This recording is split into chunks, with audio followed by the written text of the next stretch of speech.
Hey, what's up, guys? Days like this, I wish I had a co-host because it's really hot. And I have a lot to talk about, and I feel like I'm going to just be rambling on, and my mouth is going to get dry. I'm going to get aggravated, but I'm going to get right into this video. Oxygen has a new show coming out called Sisterhood of Hip Hop. It's coming out in August the 12th at 9 p.m. on Oxygen channel. It stars 5 female MCs and is showing their struggle, their coming up in the hip hop industry as females and what they're going through in their music and stuff like that. Now these 5 females, I know 2 of the 5 already. 3 of them I don't know who the fuck they are, to be quite honest with you guys. But their names are Bia. She's one of Pharrell's proteges. She's from Miami. Naima Supreme. She's worked with Jim Jones and Timbaland and Juelz Santana. And Sia is an openly gay female rapper that's on the show as well. It's a 8-episode documentary series on Oxygen, like I said before. And it's 5 females. I did mention 3 just now. And the other 2 are Diamond ACL. You guys know her from Crime Mob, Rock Your Hips, Stilettos, Knuck If You Buck, and Brianna Perry. She was on the show Missy Elliott had a few years ago. That little, I don't know what the name of the show was, but it was so fucking long ago, but she was on that show. She's been putting out music consistently for the past few years, her and Diamond. And when I talk about them, I'm only going to talk about Diamond and Brianna because I only know those 2. I don't know the other 3, I'm sorry, but Diamond and Brianna, they've been putting out music pretty consistently the past few years. Brianna is from Miami. She's worked with Missy, Trina, who else? Pusha T. She's done some stuff. She has a few mixtapes out, pretty good, solid music. She's definitely unorthodox. She spits bars for days, for sure. Check her out if you don't know anything about Brianna Perry. Diamond ACL, you all should all be familiar with Diamond from Crime Mob days, Atlanta, Knuck If You Buck, Stilettos, Ellenwood area, Fucker Dusty Barrier. That's Diamond ACL.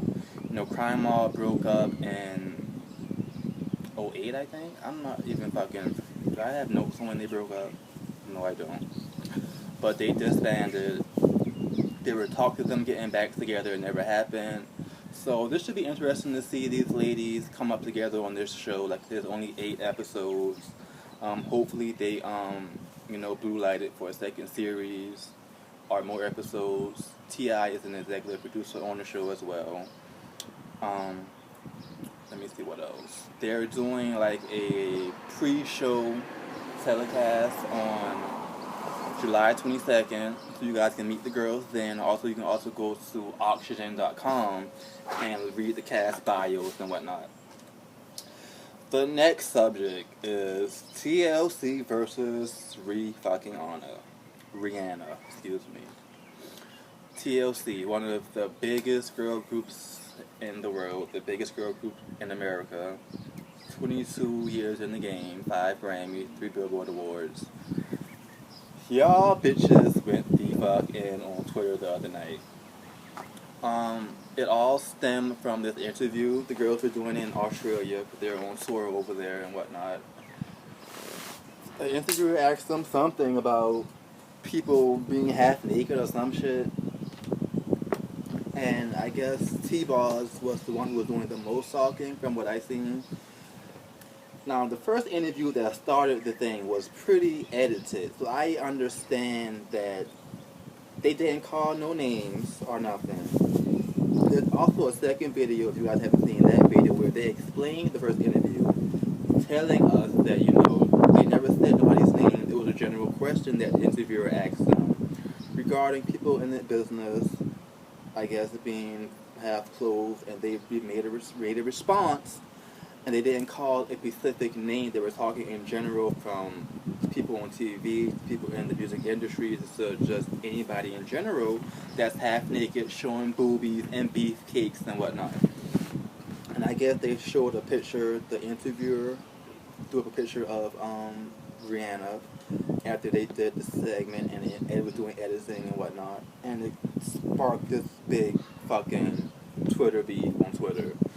Now, we know Rihanna is not one to bite her tongue, and I can say TLC as a group, when they say shit, they don't backpedal, they don't retract their statements, they stand firm in what they fucking say, and they walk and they walk. So, hopefully I can post the video link to the second video in the description box so you guys can check that out and see where they're coming from and get their actual side of the story. But my thing is, I love both TLC as a group and Rihanna as her own individual person and her music. But respect is respect, Rihanna. You've been in the game 9 years, going on a decade now. Yeah, you just got an icon award that maybe you deserve, maybe you don't deserve this early in the game. But TLC, they're 22 years established in the game and they're still fucking relevant. No matter what the young generation says, they're still fucking relevant. Like, they're one of the best-selling girl groups in the world, the best-selling girl group that came out of America. I mean, who's fucking with them? Who's fucking with their legacy? Nobody. It is what it is, but hopefully I can get that video link in the description box. You guys can check that out. Leave your opinions in the comment section and whatnot. Oh my god, it's fucking hot out here. In the previous video, I said J-Lo is being omitted from the FIFA World Cup opening ceremonies, but apparently they have backpedaled on their statement or wherever that statement came from, because she's now going to be back on track to perform at the opening ceremony today, June the 12th at 4 p.m. in Brazil with Pitbull. What else? That's that for that. But on more J-Lo news, her new album, A.K.A., her 10th album comes out next week, June 17th. Yeah, June 17th. What else? She released the clip for Emotions in black and white, I think yesterday. It's written by Chris Brown and somebody else. It's a nice song. The clip is nice. It's the black and white, like I said. She's sitting at the piano. Someone else is at the piano with her. They're playing. She's singing. You know her vocals aren't Beyonce. They aren't Mariah's now, or in the 90s they aren't Christina's. But she can hold the tune. She can hold the note. I like the song. I enjoy the song. I enjoyed the little clip of the video. She also released a clip for another single called Got No Worry. That clip was okay. I thought it was bland. She looked good in the video clip, but bland videos to me so far. But that's just a minute clip. I like that song as well, No Worries. So I guess A.K.A. will feature those singles, Emotions, I Got No Worry, I Love You Poppy, and some other singles. To me, from what I've heard, it's shaping up to be a pretty good, solid album. I've enjoyed the singles that I've heard so far. So make sure you guys go out and support Jenny from the Block next week on June 12th, Tuesday, at your local record store. And buy J-Lo's A.K.A. with that sexy ass red album cover. Next topic, the Smiths, and I'm talking about the kids in this video. Actually good things, actually, nothing bad. Jaden and Willow were featured in Vanity Fair's next week in Up and Coming Stars. It's the July issue, which I guess hit stands this month or next month. My only gripe with that is I've seen them put in their work, their little work so far in the industry. Okay, they've done some good work. Willow, in my opinion, we know her for whipping her hair a few years ago. Good song, Firebomb. And what else? I thought that's it. And the picture with the damn grown-ass fucking boy. But that's pretty much it. Like, what has Willow really done for her to be labeled as one of Hollywood's up-and-coming stars? I guess I feel the same way about Jaden as well. He's done some work. The Karate Kid one was big. It was a great movie, I think. I think his acting skills were good. He's been in a movie with his father as well. The Karate Kid 2 is coming out as well. So, you know, they're putting in work, but I wouldn't say they've done enough to label them as two of the 25 up-and-coming stars. But that's just my opinion. Who am I? I'm just some guy on YouTube. Let me see here. What's next? Lady Gaga. Lady Gaga has new management, which I saw this coming. I saw this coming since for fucking ever. After she left Troy Carter in November of 13, and then she hired one of his old employees to be her manager. He ain't important, I guess, child. But she now has a new deal with Live Nation,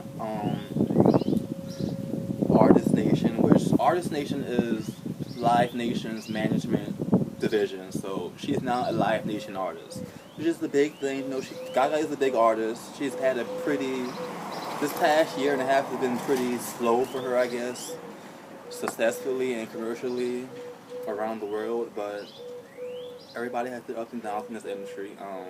She came out strong. She maintained. She kept it going. She kept the music coming out. But, like, you know, she just, I guess this is a slump in Gaga's career right now. It's pretty soon for her to be hitting a slump, in my opinion, for her to come out so strong and have such a hard core, strong fan base. But it's like Born This Way album came out. It came and pretty much went. Art Pop came out. I feel like she tried to tone down her image a little bit, and it kind of backfired against her. Maybe everybody just bored with her antics. I don't know what it is, but the music, I think, is still good. I think she's still putting out quality music, quality videos. I love the Applause, the song and the video. I love Do What You Want to My Body. I just don't know what to do about Gaga right now. I mean, when you're Lady Gaga, you're one of the biggest pop stars on the planet. What do you do when you hit a slump? You just go back to the studio, you start over, you make new music, and you give it another fucking go, I guess. Let's see what else I have to talk about today. Congrats to my bitch, Onika Mirage. Pills and Potions is on track to hit gold status by the end of July. Like I said in the previous video, I do like the song, but I hate the video. It's just, I'm not here for it. But Pills and Potions is on track to hit gold status by the end of June, July. The end of July, maybe earlier than that. The vid came out 3 days ago, and it's already at 5 million views on YouTube. I guess somebody likes it, but I really don't. But that's what's up. I'm glad you guys are liking the video. Some of you guys, and the single. Continue to buy it on iTunes and purchase it. Like, the album will be out later this year. The pink print.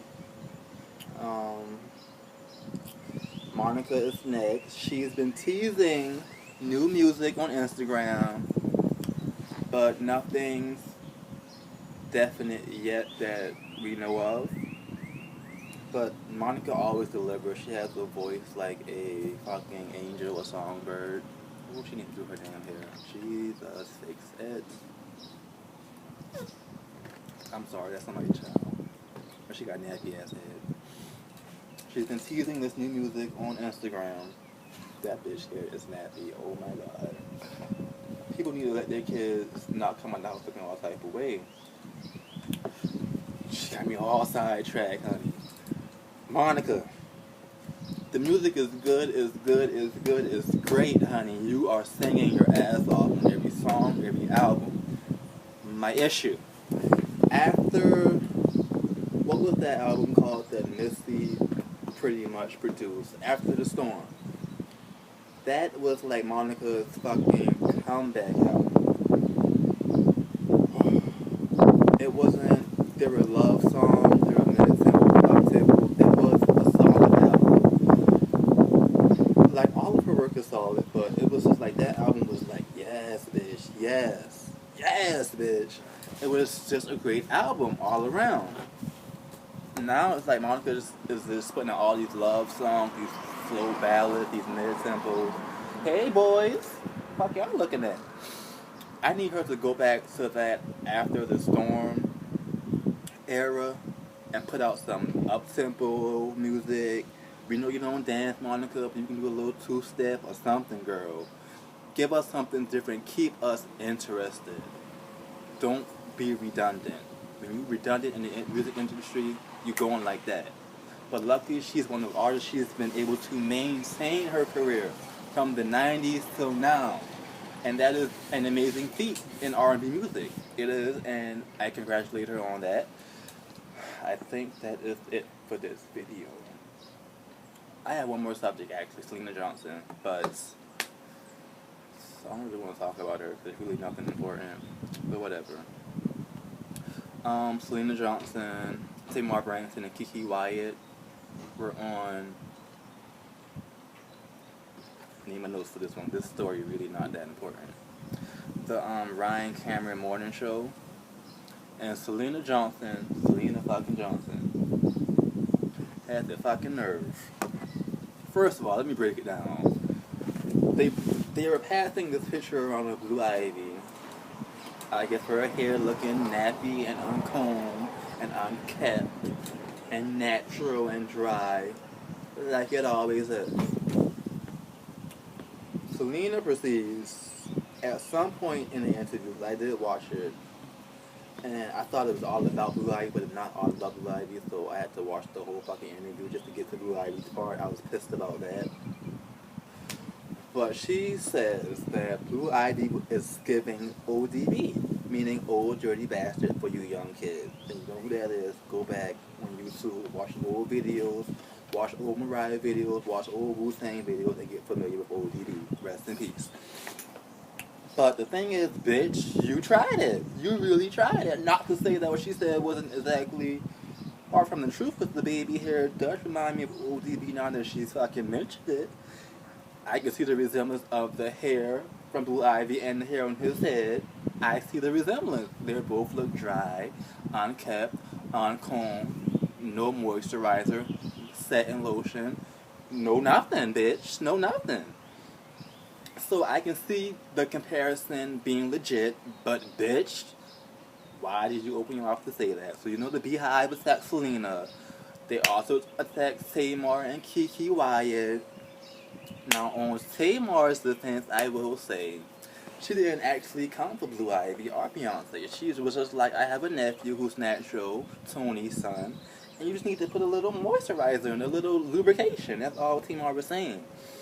Now, y'all didn't, if you saw the interview clip, and you probably caught this, I caught it.